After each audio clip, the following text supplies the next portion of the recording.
大家好，我係師傅梁 Sir， 同大家講下2026年嘅馬年啦喎。大家都知道啦，今年嘅馬年就係火馬年嚇，我哋咧好快就喺立春4號2026年嘅星期3咧，我哋迎接立春啦喎。大家都知道啦，今年立春咧係4點01分嘅朝早嚇 ，morning 4點01分就接立春啦。所以大家一迎接咗立春，即係代表咩咧？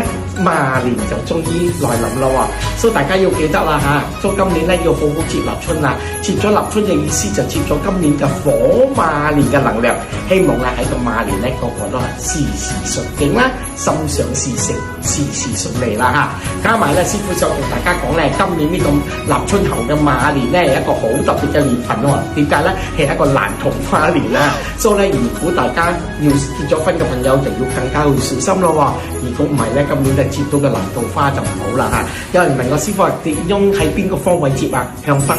向北嘅方位咧就接立春啊！呢個就火馬年嘅，就會接到個好嘅貴人啦嚇。同埋咧，記得未結婚嘅朋友，今年咧準備揾一個好嘅桃花啦喎，係一個好好嘅年份啦。師傅就祝福大家2026年啊，事事順境啊，身體健康同埋心想事成，英安發啦！